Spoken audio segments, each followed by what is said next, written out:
G'day and welcome to Tuesday Night Live, the show where we ask all the big questions but don't take ourselves too seriously. My name is Andrew Sennett. Let me introduce the Messi of the Midwest, my co-host and conversation partner Ryan. Hey Ryan, how's it going? Good, thanks. How are you? Messi of the Midwest, huh? You like it? Look, I'll take it. It's it's a very big compliment if you like Messi. Well, I've heard you're a bit of a goal scorer machine, mate. Oh, last year, yeah, I seemed to do all right, I guess. I'm just proud to be working with a genuine sporting superstar. Oh, is that right? I was pretty average on the pitch. That's not what I hear. I hear some good stories. Some goal. Don't you have a story of like a goal you scored from halfway or something? Oh yeah, I can tell some legend stories, but they're rare and they're miraculous. I can also tell the story about having a clear goal and missing by 3 metres. I do that all the time. Don't worry about it.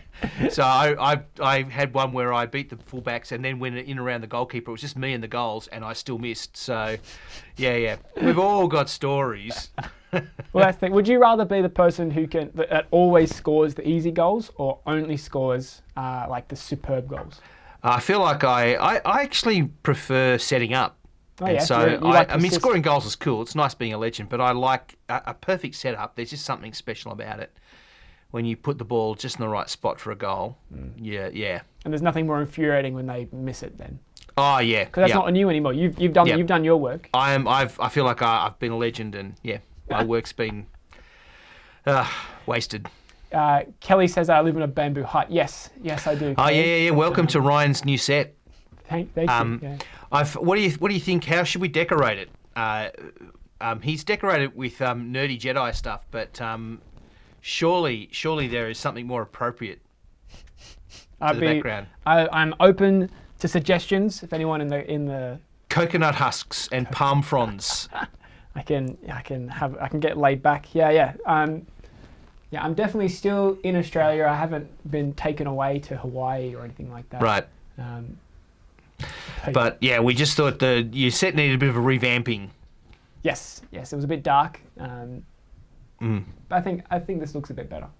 Yeah, it looks a bit better. Hopefully. Please let us know. Yeah. Anyway, I think we can keep going. We need to get on with it, don't we? So if you're watching on YouTube, please do all the YouTubey things, like, subscribe, do all that sort of stuff, the notifications and sharing and commenting. That helps with the YouTube algorithm. And welcome if you're tuning in through the Facebook page. This show is about a conversation. It is great to welcome you into the show with us and for you to be partners with us in the show. And the way you do that is by adding your comments and questions. We are going to meet a whole bunch of people who have real life encounters with Jesus. And as we do that, we're going to ask those big questions about life, God, the universe, and everything. And the way to make this show work the best is if you get involved and add your comments and questions. And if you add the hashtag mailbag, we will take notice and include it in our conversation, most likely. But enough of all that, let's get into the show.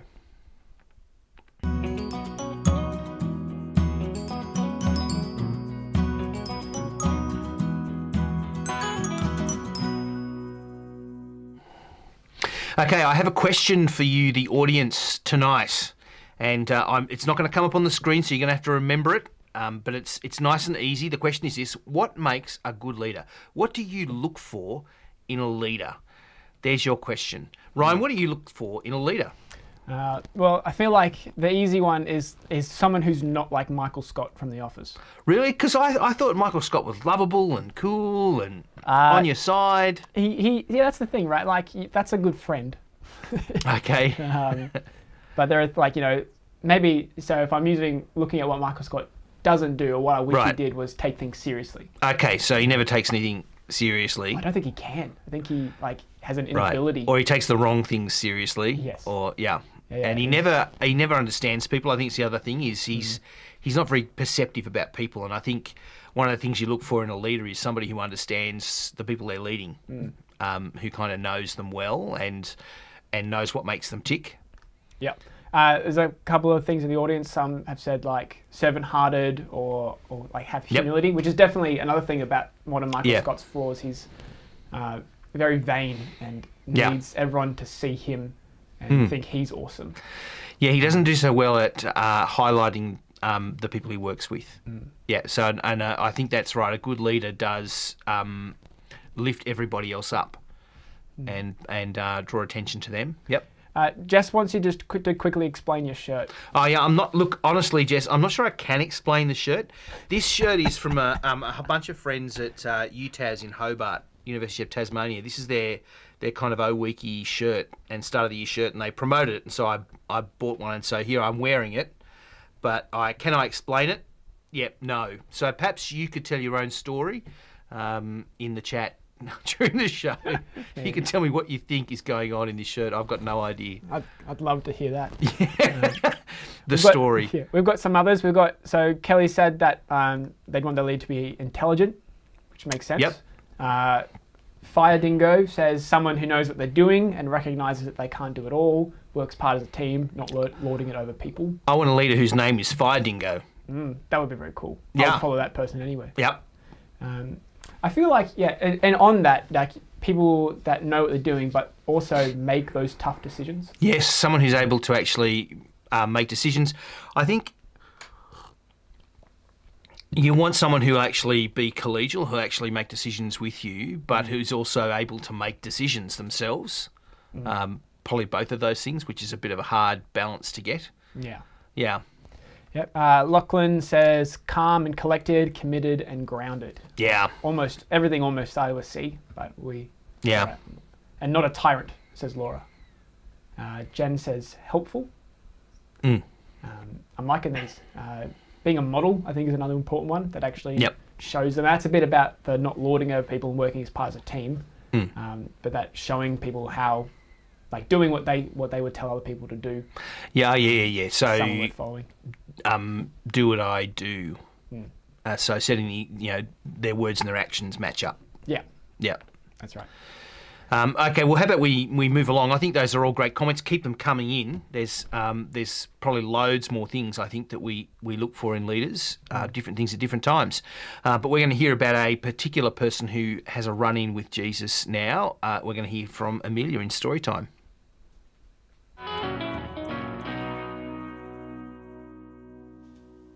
Hey, I'm Amelia, and we're going to look at a story recorded in Luke's biography that shows us how Jesus responded to a funeral procession. Luke records this. Soon afterward, Jesus went to a town called Nain, and his disciples and a large crowd went along with him.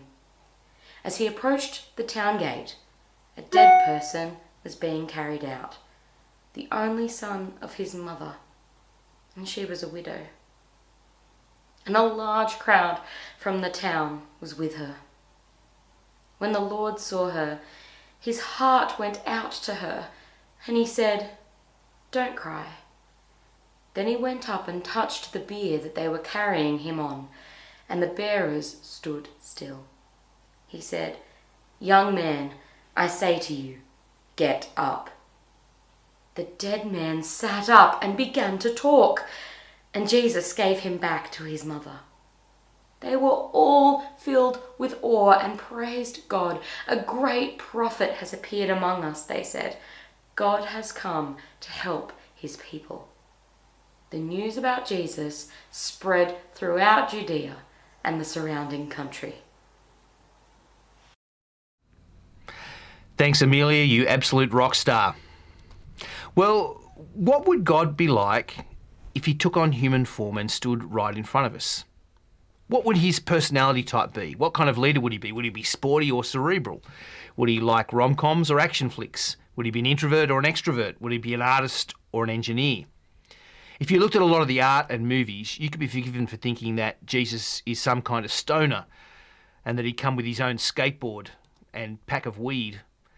When you look at Jesus, what are you looking for? What would make you admire or respect him or even want to follow him?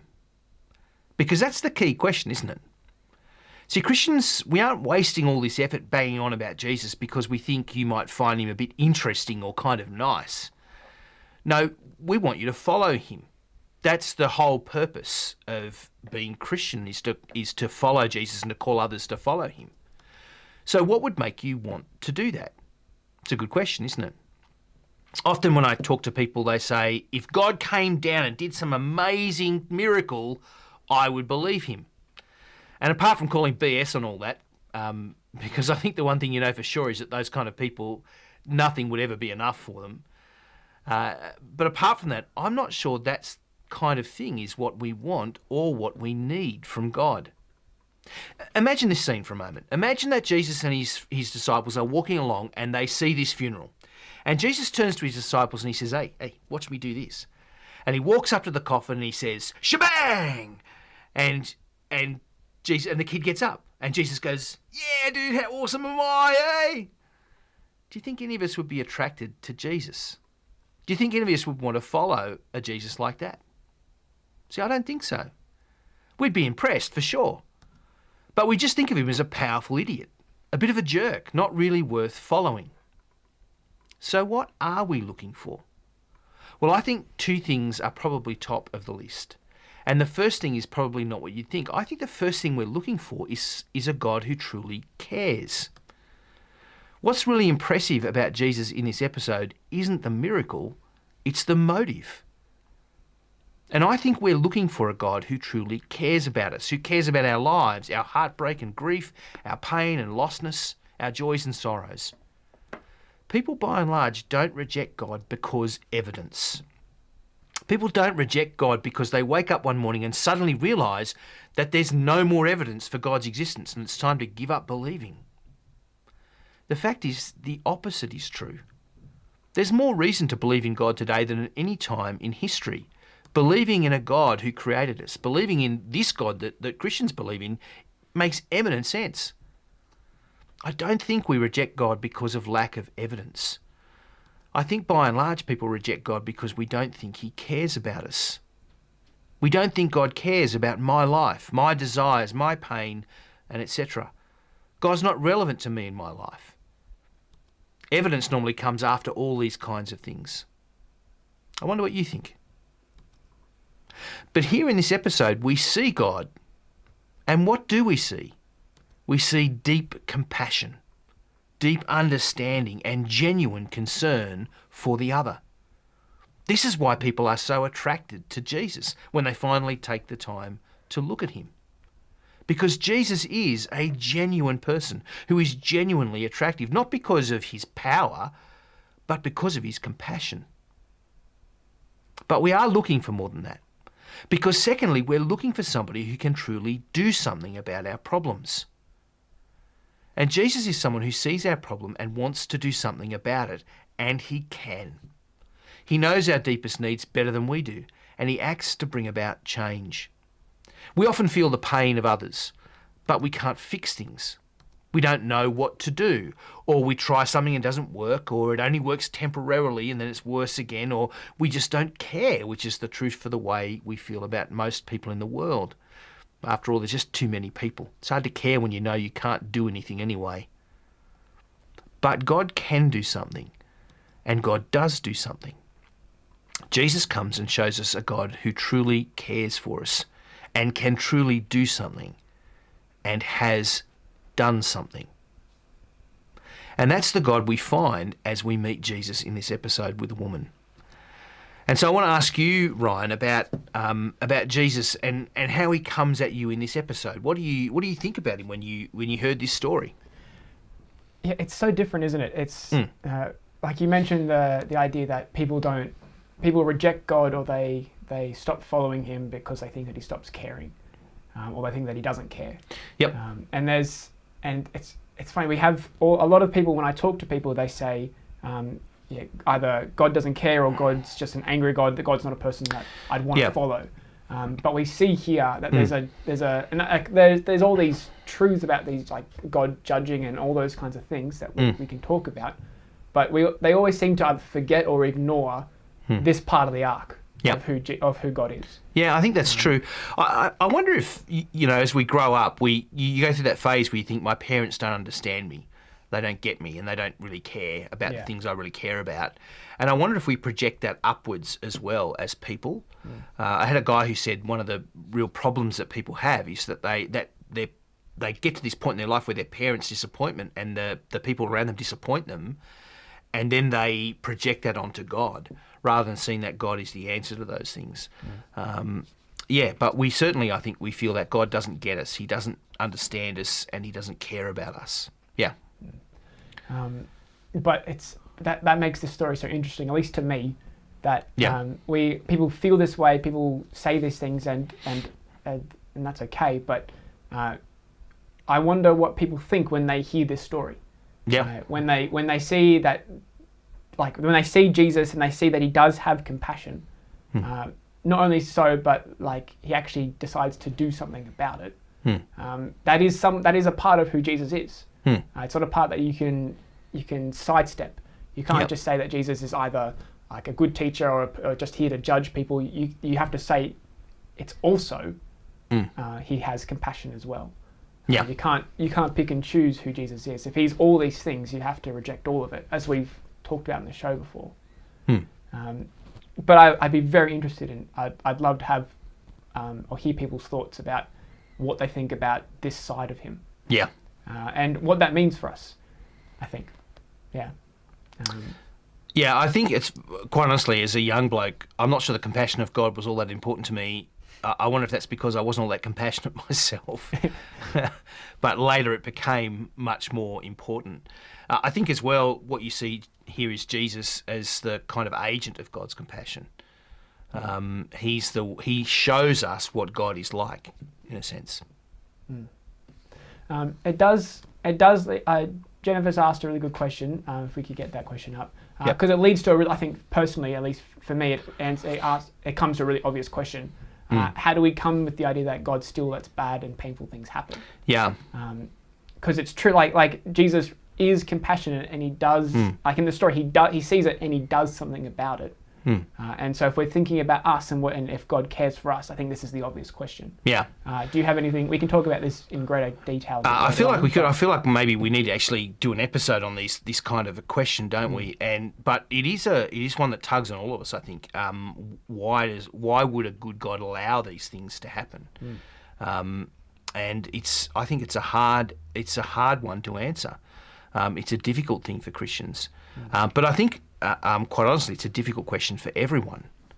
And what I come back to with Christianity and with trusting or believing in a God is that there is a meaning to these things.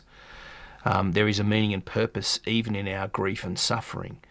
There are things that we learn from and grow through those things. I think that's part of the answer. Is that there's a purpose in those things. I think as well, God wants to show us what he is truly like. And what he does is he participates in our grief. He goes through our grief with us. And he goes through our grief for us. And so I think that's not a full answer to the question. I feel like we need probably half an hour or so just on that one alone. And maybe we'll get to it in an episode in a little bit of time because it is such a really good and important question. To think through. And I think it's a hard one. I think Christians find this a difficult one to come at. But I do think as we think about this and as we go through our own troubles and difficulties and sorrows, this is the thing that strengthens our faith in God, doesn't weaken it. Laura's got a follow-up question.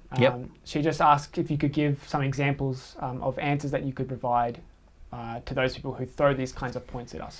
Well, I think there are different kinds of people, aren't there? And I think some people ask this question because they've suffered and they genuinely want to know how this could be. Other people, as you say, throw this question at you and it's just a tactic of argument. And I think part of being careful about this is understanding who you're speaking to. There's no point giving a philosophical answer and talking about metaphysics and why suffering might exist and why a good God might allow those things and what the purpose of those things are to somebody who's actually enduring suffering, who's gone through things and who what they need to know is that God is beside them and with them. But for somebody else who they're just simply asking to throw a question out there, then perhaps you can say things. You can ask the question about what their answer to grief is, what their answer to suffering is. What is the purpose of suffering in their life? Do they have a better answer than a God who knows and who cares? As difficult as it is to think that there is a God who, in a sense, superintends creation and life and who allows these things to happen. It's worse if there is no God. It's worse if there is no God there to oversee those things, because then these things have no purpose at all. There is no such thing as suffering and grief. There's just things that happen to us. There is no purpose or point to them. There's nothing to be learned. So I think it depends on who you're talking to. But we should sit down and give that a little bit more thought and come back. Perhaps next time we do a question time episode, we'll spend a bit more time on that one. Right, I think that sounds good. And because this is a really big and difficult topic. Yes, that's right. Yes, and you look at this woman, and she's just going through horrific grief. Yeah, and you can't, and her life is at its absolute lowest and worst point. In this world, she's lost her husband, who's the provider. She's lost her son, her only son, who could provide for her, and so she's not only bereft, she's also destitute. She's in a horrific circumstance, and it does actually, I think, touch on that idea of grief, doesn't it? What grief is about. And I think part of grief is longing that things could be other than they are. Grief is actually a sense that why are things like this? Why can't they be better than this? And that's coming to what you were saying before. And we have this this desire for things to be better. Yeah. But if this is all there is, if we live in a world in which this is its normal state of things, if this is just the way it is, then at least personally, it's hard to see how you could, like, where you go from there. How do you deal with those things? I think that's right. Yeah. So the nature of grief is about hope, because grief looks towards a point when things will be different, when things will be better. But if there's no hope that they could ever be different, then what is your grief but just despair? And that's, but at the same time, that's not to say that when something horrible in our lives happen, that's not to say that grief isn't the appropriate response. No, I think that grief is appropriate, and it is part of the human condition that we will grieve in different ways and in horrific ways. But I think this is the thing, isn't it? Grief is always looking ahead to something. It's always hoping for something. And so we grieve. And what do we say about people? They're in a better place. We say those sorts of things about people. That they're looking down on us, that they're for us, that sort of thing. And that's wishful thinking for most of us. But it's about hope, isn't it? Our grief is tempered by that sense of hope, of something beyond our grief. And in Christianity, that takes a very particular form. For us, it's not so much wishful thinking, it's about resurrection. And so, that there's a key question for us is, do you believe in life after death? Yeah. Because this is the thing, I think the fact that we grieve, the fact that that's the automatic response, I think tells us that that this isn't normal, this isn't what things ought to be. And you're right, it does push us to look for something more, whether we think it's really there or not. And this is, I think is what saddens me a lot when I talk to people who either have gone through suffering or are currently suffering, who don't believe that there is a God, or who don't believe that God cares, because He does care. And it saddens me that they don't want to believe it, or they can't believe it. But there's the fact that it's like God is offering this compassion to them. He loves them, and he wants them to know that they care, but they are unable for whatever reason to accept that. Always grieves me, I suppose. I see what you're saying there, and I think but it's interesting to see people's comments about Jesus. But this is the thing, isn't it? In Jesus, we see God walking alongside us in our grief. He walks alongside us. But this is only one of many stories where Jesus confronts us at the moment of our grief, and who weeps with us, who has compassion on us. And this is where you see the character of God. You see his care. But you also see the hope. You see this sense of hope. Because what does Jesus do? He gives this boy back to his mother. He raises this child from the dead. That's pretty significant, isn't it? Yeah. Do you think what Jesus is doing here, in one sense, he's like immediately and obviously he's doing this out of compassion, because he wants this woman to stop weeping. He wants her to stop grieving. But behind or in the background, do you think what he's doing is showing us that this is what he wants for humanity? This is what he's kind of driving towards. I do think he's hinting towards something, isn't he? And he's hinting towards the idea of resurrection, the idea of hope beyond the grave. Because for me, this is the thing, right? And this is one of the most fascinating things about my understanding of Christianity is that Jesus, and people are saying this in the comments, but I think I've got two things that I want to say about this: that Jesus or God the way he operates or has decided to operate isn't to, in the immediate sense, get rid of suffering, but instead to come down and suffer alongside of us, which is the weirdest thing to me. That that's how he decides to do things. That he actually chooses to be hurt and to be grieved and to grieve. In allowing suffering, he's allowing himself to enter into our suffering. He and therefore he gets us, he understands us. But at the same time, and I think what part of this story hits me a little bit because it reminds me of the hope not only that I have for myself. But if I'm out to be personal for a second, one of my best mates, he was a groomsman at my wedding. His name was James, and he passed away last year. And it was tragic for me. But I don't have that. 1 Thessalonians chapter 4 says that we don't grieve like those who have no hope. I was able to say to myself and to James as they lowered him, I said, I'll see you soon. It's that sense of hope, isn't it? You believe, life. We believe there is life after death because we believe that God entered into our sufferings and rose from the dead. This whole episode is driving us towards that bigger arc of Jesus' story. Because one of the questions you can ask here is, this is just one woman and her son. This story is repeated ad infinitum, around Palestine at the same time, around history. I mean, how many funerals were going on that same day? Just within walking distance of where Jesus was. Probably heaps.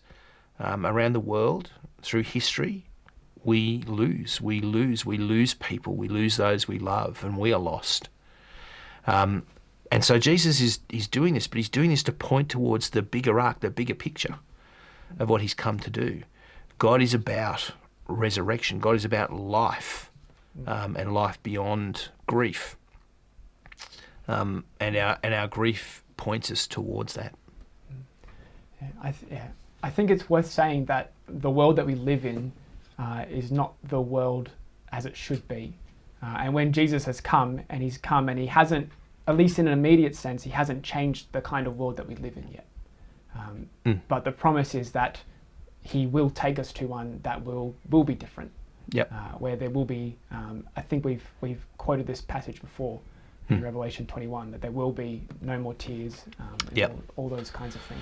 And so there's a fundamental change that's happened because he's risen from the dead, but we're still waiting for that to kind of, I guess, work its way out everywhere. And that's the thing for me, at least. That's what keeps me going. The idea that even though I still live in this world that's still broken, is still not as it should be, I live eagerly and hopefully waiting for the day where that will change. And I think the incredible thing about this story is it points us towards God's compassion in that moment. That God is not careless and indifferent towards us. He's not indifferent towards who we are, our struggles, our sorrows, our grief. He's beside us in those things. He cares about them, and he can do something about them. He has done something about them. That's at the very heart of the Christian message. Yeah. And I think that's a real question for us, isn't it? If you choose not to take hold of a God like that, if you choose not to believe in God, what is it that you think of these things? What are the thoughts that go through your mind as you walk into a funeral and walk out? What happens to grief? What happens to hope in those moments? It's a key question, isn't it? Yeah. And I think there are also a lot of questions that are being asked, and I really want to spend some time getting to them. So I think we're going to have a quick break now. We're going to go to our toilet break, and we've got our monthly report from our Pigeon Patrol. So I look forward to hearing from that. See you soon.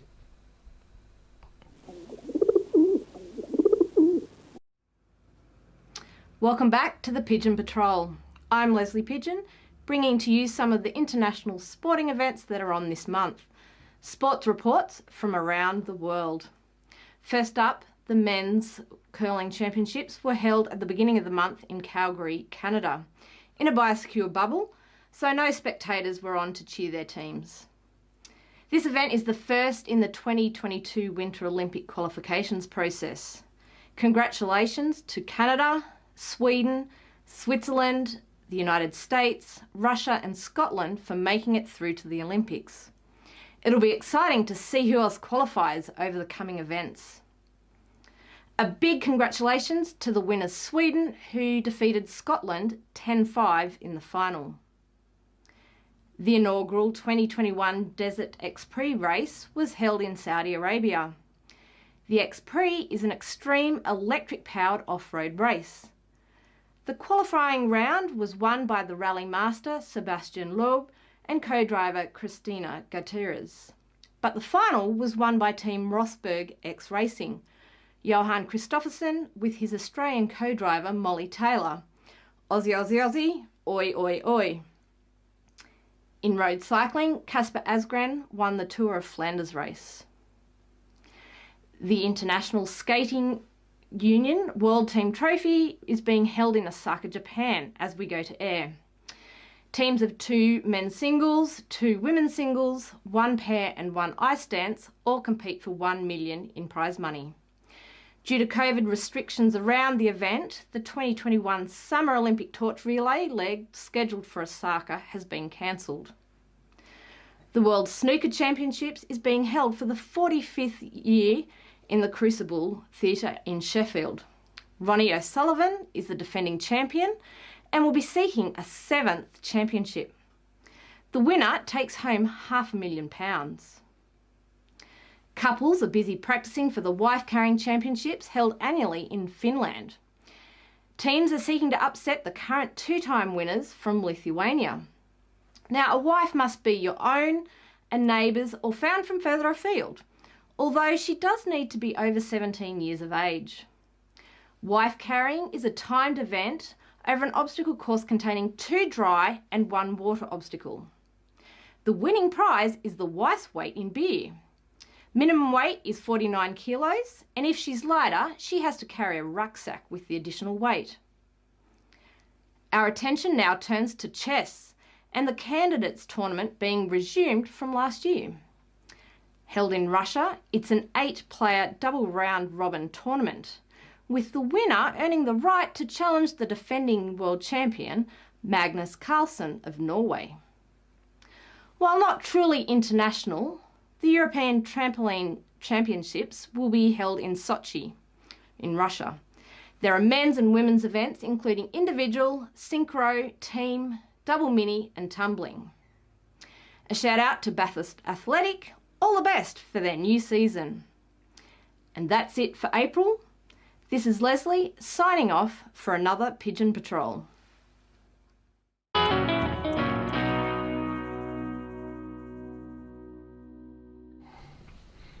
All right, welcome back. Thank you, Pigeon Patrol. And Seno, you've changed. I look a bit different. Hang on, let me see if I can put on a filter for you.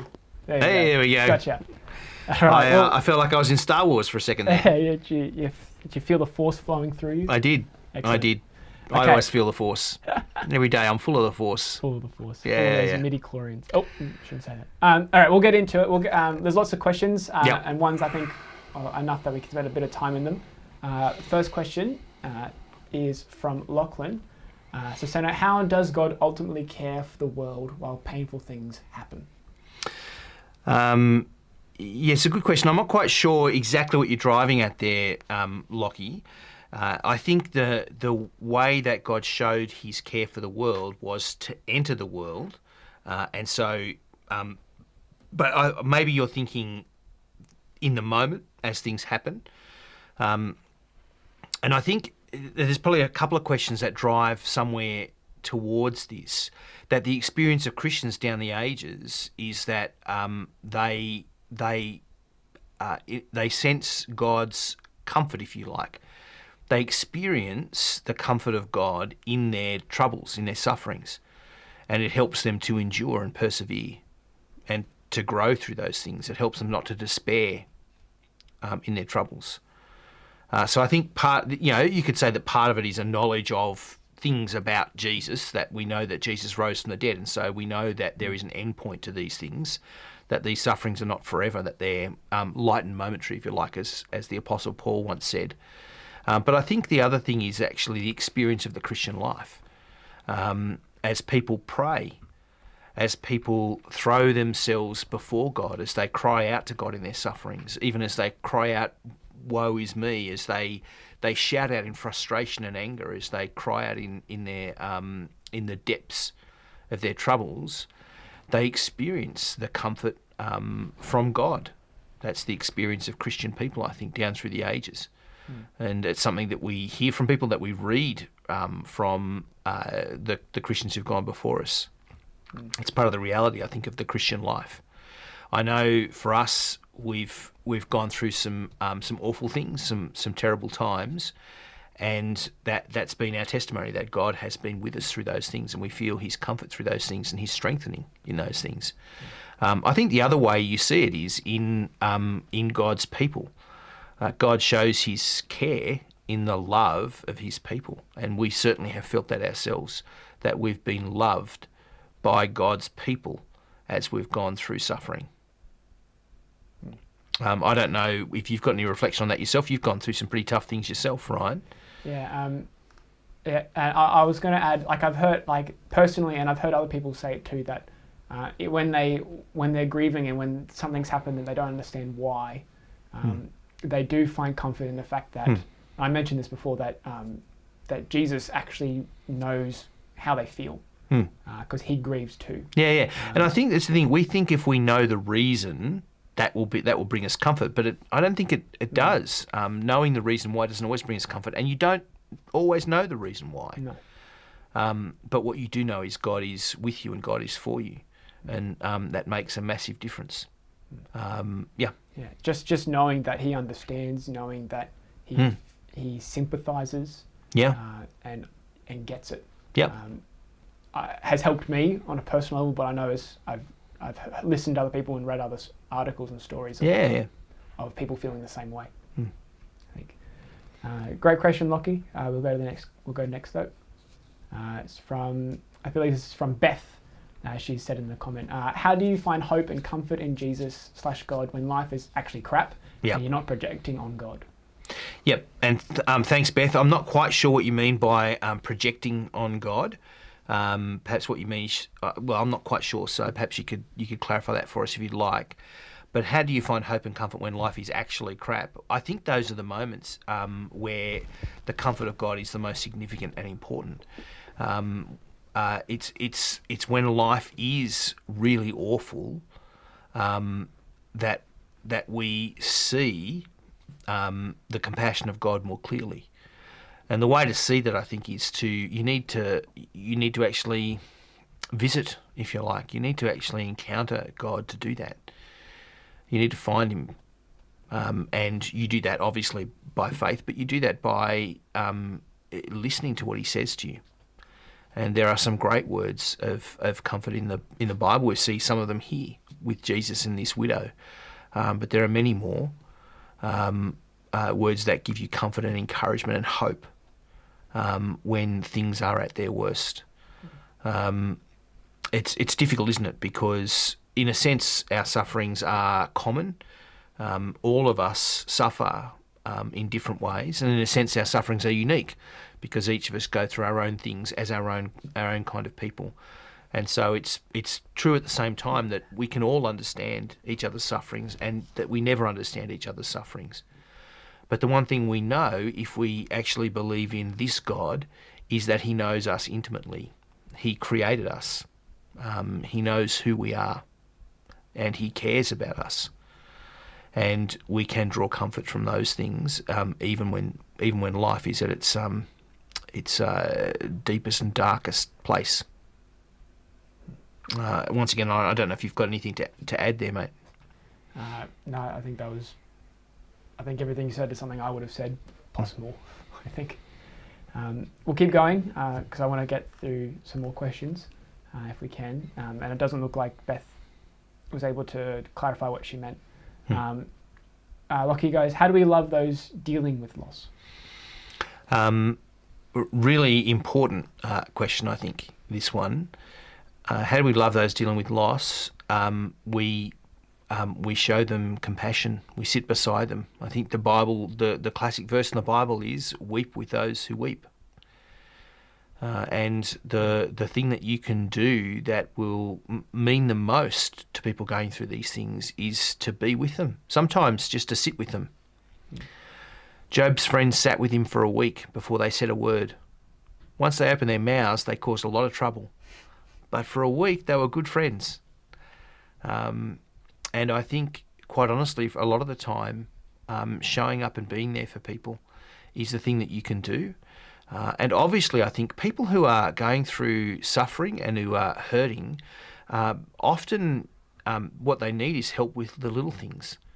Someone to cook them a meal and drop it around, but not expect them to stay and eat with them. You know what I mean? Someone who will just actually care about them enough to provide some of the necessities they need, but aren't able to provide for themselves or are just too grief-stricken to care for themselves. I remember we lost a child, our first. It was a miscarriage early on, and as soon as people heard that had happened, they rallied round. They cooked us food. It was a fantastic show of love and support. And so I think one thing you can do for people is to sit with them and share in their grief with them and understand their grief. And the other is practical things that you can help them with just to lighten their load. Yeah, I think a really important thing is to, at least in my experience, there's a real temptation and it's a really great desire, but to be the one that tries to, quote, fix them. Coldplay. Fix you. Yeah. And just and all you're saying is all leading to that idea. I think that you're not there to make them, in some sense, help them get over it or make them feel better. You're there to make them feel loved. Grief and pain, suffering, pain are often things you can't fix. They're not fixable. No. They are things that people are going through. And what you can do is go through those things with people. Yeah, so be that shoulder to cry on. Be that person who's there, who does the washing up for them, who does the trip to the shops for them, cooks a meal for them, and who weeps with them. And just listen. Listens to them. Yeah. Take them out. Go to their house. See how they're going. Beth has clarified from the question before about what she meant by projecting, and so she was just picking up on what you said before, which I think I remember. So when you hurt and think God can't help, how do you instead of pushing God away? Yes, we project those things, those disappointments onto God himself.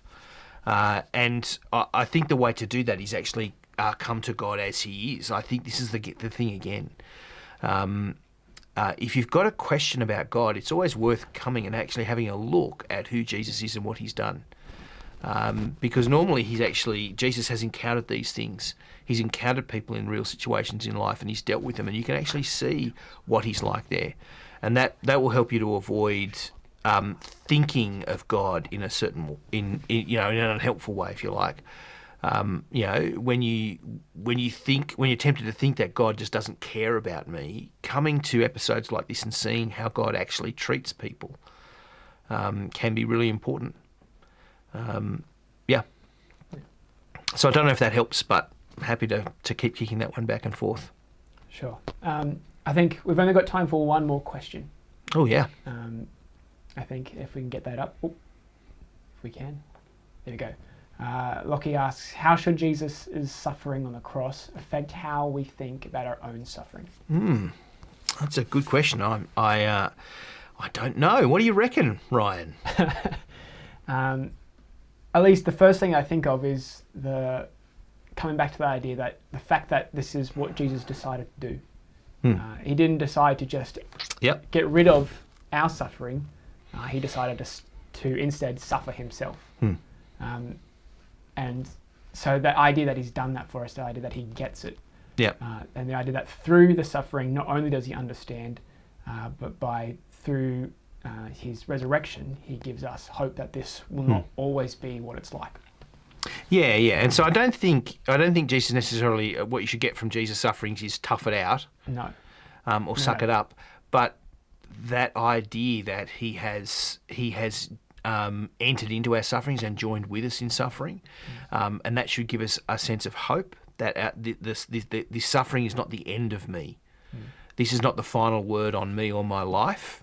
And even what we would call the most unendurable suffering is not the end. And this is what you see in Christian people and have seen throughout history, is they've dealt with some of the most horrific things because they see Jesus and they see that he entered into these things with them and he gives them hope through them because he conquered them.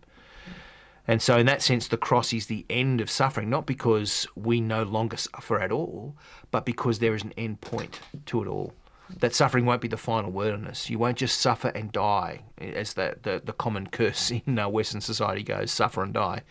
That will not be the final word on you, because Jesus has suffered for you on the cross, and because he rose from the dead, you will live beyond suffering. Your sufferings will not define you in that sense.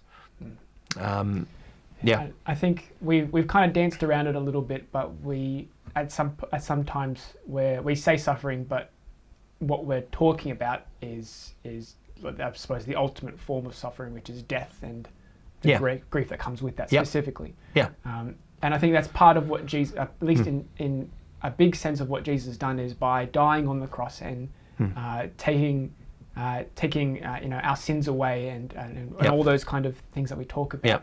It means that he's actually dealt with death. That he has conquered it, as we say. And he's killed death.